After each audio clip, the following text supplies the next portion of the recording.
मला या गोष्टीचं जास्त उत्तर द्यायला आवडत नाही, कारण की लोक जज करतात. आताच मिसळ खाऊन आलो होतो, मिसळ इज प्रेम माझं. वाईट नका वाटून घेऊ प्लीज माझ्यासाठी. प्रेमाबद्दल तुझं मत काय? प्रेम सपना टूटा है तो दिल कभी जलता. असं वाटतं की आपण खूप जास्त लकी आहे. मैत्रिणीसाठी नवीन कविता. माझी मैत्रीण मला शिव्या घालत असते. सगळ्यात जवळ जर कोण असेल माझ्या आयुष्यामध्ये, ती हसायला लागली यार. आणि तू इतकी तिच्यासाठी लिहितोस तरी ती हो बोलत नाही का? कोण आहे ती जिच्यामुळे तुला इतके शब्द वगैरे सुचतात? तर हो, माझं खूप जास्त प्रेम आहे.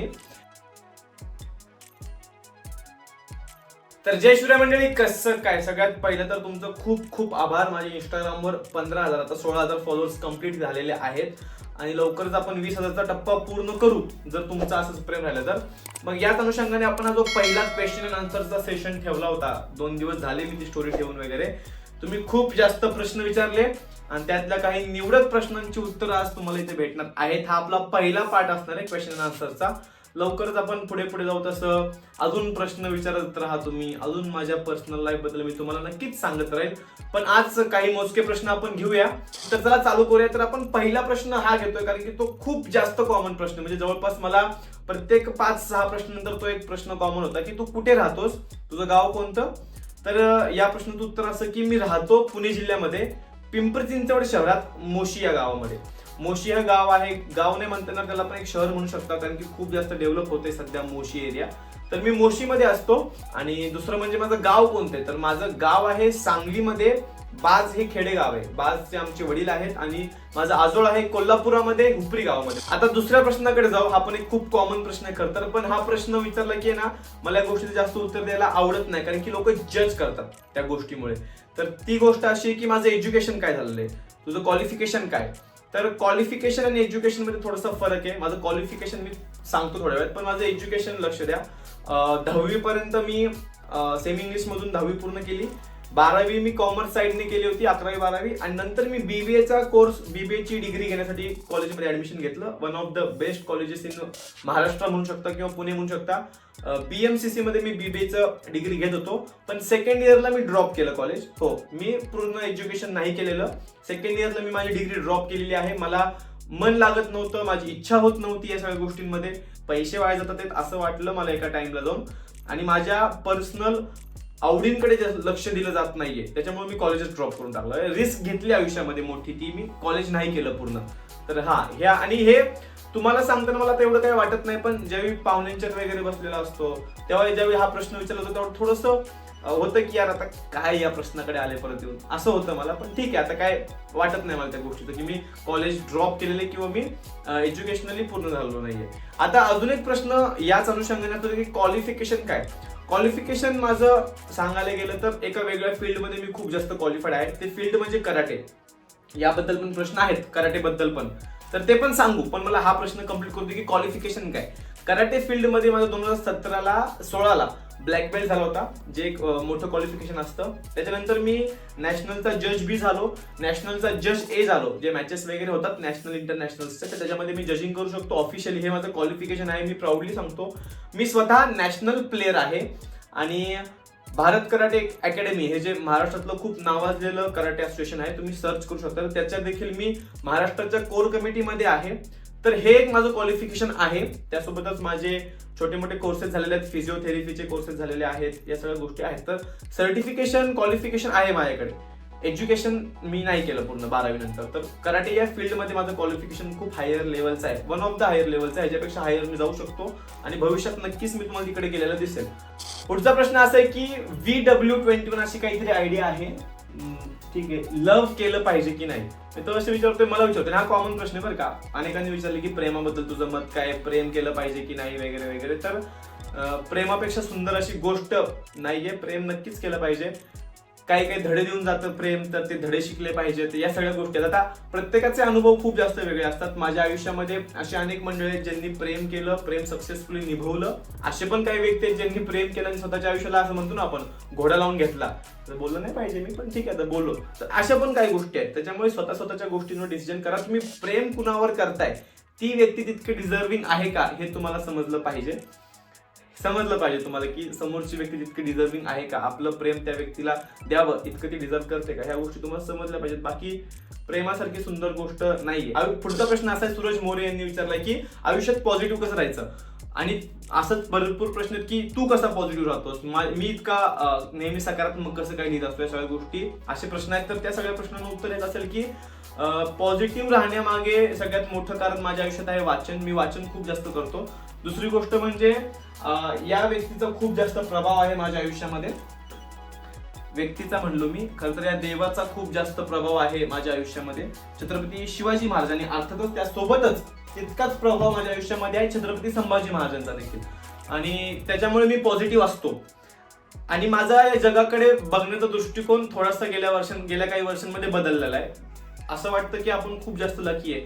किंवा मग मी भगवद्गीता देखील वाचलेली आहे, पुस्तकांमधून मला वाचायला भेटलं. किंवा मग अनेक गोष्टी अशा काही आयुष्यात घडल्या की त्याच्यामुळे मला असं वाटतं की मी खूप जास्त लकी आहे ऑलरेडी. तुम्ही माझा हा व्हिडिओ बघताय तर तुम्ही देखील खूप जास्त लकी आहात ऑलरेडी. कारण की तुमच्या हातात मोबाईल आहे यार, तुमच्याकडे इंटरनेट आहे. तुम्ही माझ्यासारख्या व्यक्तीचा जर व्हिडिओ तुम्ही युट्यूबला बघत असाल तर तुमच्याकडे वेळ आहे, तुमच्याकडे फोन आहे, तुमच्याकडे इंटरनेट आहे आणि तुम्ही मला वेळ देऊ शकता इतके 7-7, 8-8 मिनिटं. याचा अर्थ की तुम्ही देखील खूप जास्त लकी आहात. अनेकांना आहे ना जेवायला भेटत नाही, अनेकांना दररोजची ती मारामारी असते की बाबा आज जर आपल्या घरच्यांनी कमी काम केलं तर आजच्या रात्रीचं जेवण घरी बनणार नाही. ही परिस्थिती आहे आता महाराष्ट्रामध्ये, आपल्या देशामध्ये. त्या अनुषंगाने आपण कुठे या गोष्टीचं जर कंपॅरिझन केलं तर आपण खूप लकी आहेत. मग या गोष्टींमध्ये जर तुम्हाला पॉझिटिव्ह राहता येत नसेल तर मग विचार करा. प्रेमानंद महाराजांना आहे का पॉझिटिव्ह राहायचं असेल तर प्रेमानंद महाराजांकडे खूप सुंदर प्रत्येक गोष्टीचं उत्तर आहे. तू नेहमी रिलेटेड सिच्युएशन्स घेऊन कशी कविता करतोस, मन भरून येतं तुझ्या 2 ऑनलाईन शब्दांमुळे अँड लॉट्स ऑफ लव्ह. असं असेल मी अँड लॉट्स असं चाललंय, त्या पुढे ते गेलंय. मी कशा नेहमी रिलेटेड कविताच करतो. भाई माझ्या आयुष्यात काही गोष्टी घडलेल्या आहेत, मग त्या गोष्टींना मी धरतो आणि त्या गोष्टींच्या भावना शब्दांमध्ये मांडण्याचा प्रयत्न करतो. आता कसं आहे, हे जीवनचक्र असं चाललंय. मला असं वाटतं लयच मोटिवेशनल बोलतोय मी, थोडंसं चिल मज्जा करू आपण. पण आहे ते आहे, सगळ्यांच्याच आयुष्यामध्ये घोडे लागलेले आहेत. सगळ्यांच्याच आयुष्यामध्ये कुठे ना कुठे प्रॉब्लेम्स येत राहतात.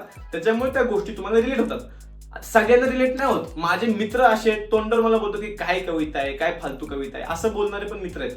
याचा अर्थ असं नाही की त्यांना माझी कविता आवडत नाहीत, पण त्यांना रिलेटच नाही होत ती कविता. असं पण आहे की काही रिलेट नाही होत. असं पण आहे की माझ्या आयुष्यात जे काही घडलं ते तुमच्या आयुष्यात घडलं असेल त्याच्यामुळे ते तुम्हाला रिलेट होतात. असं काही नाही की सगळ्यांनाच रिलेट होत असतील माझ्या कविता. हे मला सॉरी, आताच मिसळ खाऊन आलो होतो. मिसळ इज प्रेम माझं. कुणी विचारलं नाही की तुला खायला काय आवडतं, पण मी सांगतो मला खायला मिसळ खूप जास्त आवडते. मी बाहेर कधी खाल्लं तर मी खूप जास्त मिसळ खातो. Why you are so cute and your poetry is so amazing. Wow, I just love it. Okay, सगळ्यात पहिली गोष्ट मी तुम्हाला सांगतो, वाईट नका वाटून घेऊ प्लीज. माझ्यासाठी वाईट नका वाटून घेऊ. पण मला इंग्रजीमध्ये जर कोण माझ्यासोबत बोलत असेल तर मला राग येतो. मला असं आवडतच नाही ते. म्हणजे का माहित नाही. यात असं नाही की मला इंग्रजी समजत नाही. I can speak English very well. मला इंग्लिश खूप चांगलं समजतं आणि मी बोलू शकतो.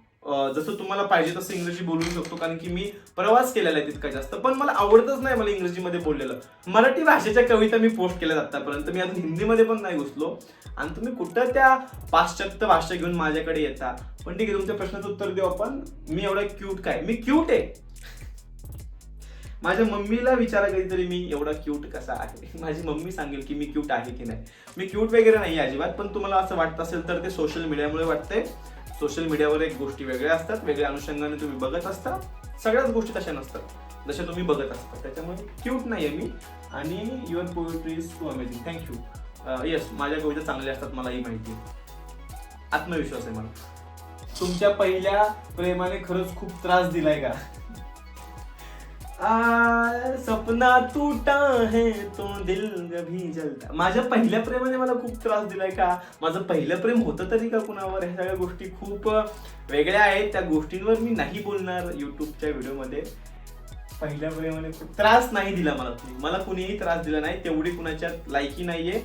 कॅपॅसिटी नाहीये म्हणू शकतो की मला कोण त्रास देऊ शकेल या क्षुल्लक गोष्टींमुळे, तर मला त्रास दिलेला नाही. तो त्रास झाला असेल तर तो मी स्वतःला करून घेतलेला आहे. स्वतःला त्रास करून घेणं वेगळं असतं आणि कुणीतरी आपल्याला त्रास देणं वेगळं असतं. त्यामुळे मी स्वतःला त्रास करून घेतलेला आहे, नक्कीच करून घेतलेला आहे. मग तो प्रेमामध्ये असू दे किंवा कोणत्या दुसऱ्या गोष्टींमध्ये असू दे, पण कुणी मला त्रास दिलेला नाही. एवढं आपण हलक्या लेवलचे नाही की कोण आपल्याला बाहेरचा व्यक्ती येऊन त्रास देईल. ठीक आहे, ही गोष्ट लक्षात ठेवा.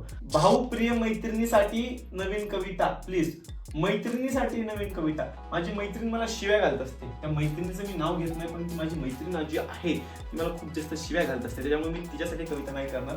तुमची कोणती चांगली मैत्रीण असेल तर मला सांगा, तिच्यावर पुरवा.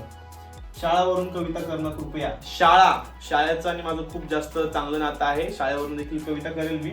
तुमचे वय काय आहे? यस, माझं वय तुम्हाला माहिती का? माझं वय मी 2003चा आहे. असं बऱ्याच जणांना वाटतं की मी खूप जास्त मोठा आहे. व्हिडिओ केवढा मोठा झालाय हा. आपण थोडं स्टॉप करू आता. 4-5 महत्त्वाचे प्रश्न घेऊ की माझं वय जे आहे 2003चं आहे. मी सगळ्यांना वाटतं की मी 25-24 वर्षाचा असेल, पण नाही.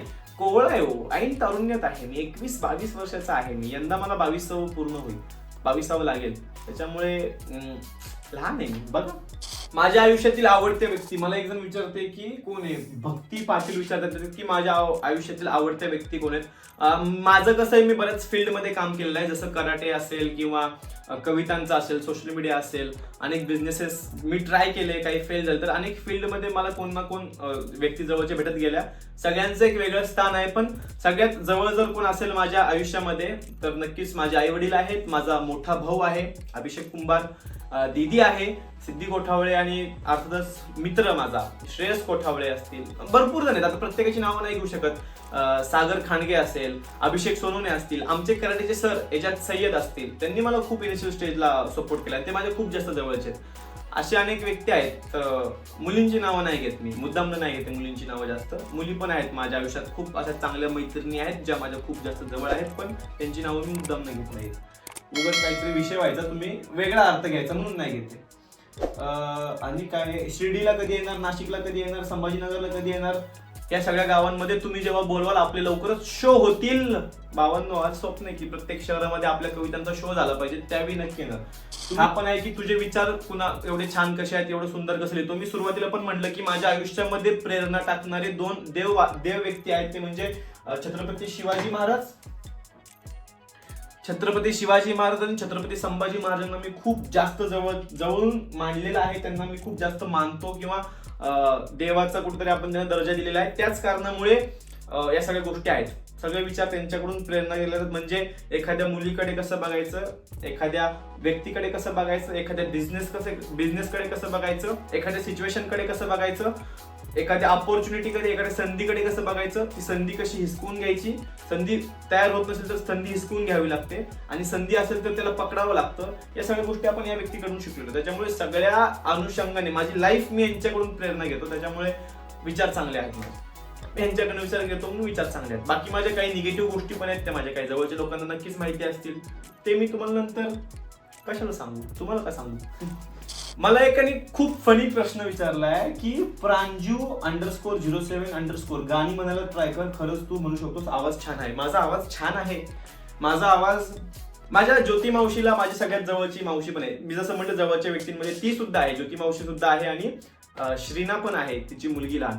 तर बऱ्याच जणांची नावं घ्यायची राहिली असतील माझी, पण आहेत, बरीच लोक माझ्या जवळ आहेत. तर ज्योती मावशी मला असं म्हणली होती एकदा की, नाही, ज्योती मावशीला मी म्हटलं की बघ मावशी मला कसे मेसेज येतात, ती खूप जवळची आहे. तिला म्हटलं माझा आवाज लोकांना आवडतो. ती हसायला लागली यार. आणि तुम्ही म्हणता मी गाणी ट्राय करू. गाणी मला येत नाहीत. मी ट्राय केलं होतं शाळेमध्ये असताना, तेव्हा पण नंबर नव्हता आला. मला ओव्हर कॉन्फिडन्स होता त्यावेळी की माझा भाषणामध्ये नंबर येतो, सगळ्यामध्ये नंबर येतो, तर गाण्यामध्ये पण नंबर आला पाहिजे. माझा 3रा नंबर पण नव्हता आला. त्याच्यामुळे गाण्यांच्या बाबतीत थोडंसं घ्या समजून.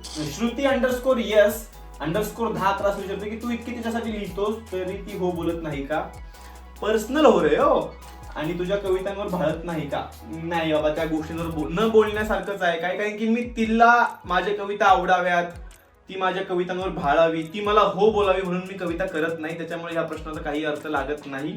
आणि ती हो का बोलत नाहीये, ती आहे कोण, ती आहे तरी का, अस्तित्वात तरी आहे का, किंवा फक्त काल्पनिक गोष्टी आहेत, या गोष्टींचं उत्तर नंतर काहीतरी देऊ आपण. चला पुढे पुढे.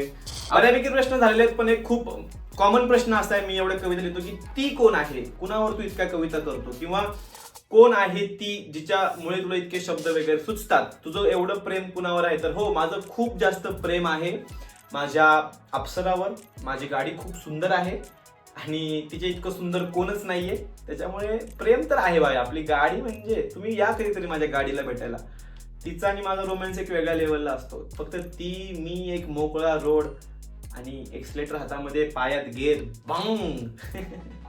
जय शिवराय. बाकीचे अजून प्रश्न जर कोणते असतील तर कमेंट बॉक्समध्ये, चुकलं, कमेंट बॉक्समध्ये नक्की विचारा. चॅनलवर नसेल तर चॅनलला सबस्क्राईब करा. आणि हो, असे व्हिडिओज बघायला आवडतात का नक्की सांगा मला. आपण जास्तीत जास्त व्हिडिओज घेऊन येऊ. आणि हो, जसं तुम्ही इंस्टाग्रामला प्रेम दाखवताय, भरभरून प्रेम दाखवताय, या चॅनलला पण नक्की प्रेम दाखवा. मस्त मराठी ब्लॉग या चॅनलचं नाव आहे. सबस्क्राईब केल्याशिवाय जाऊ नका, नाहीतर पुढच्या वेळी मी तुमचा प्रश्न अजिबात घेणार नाही बरं का. जय शिवराय.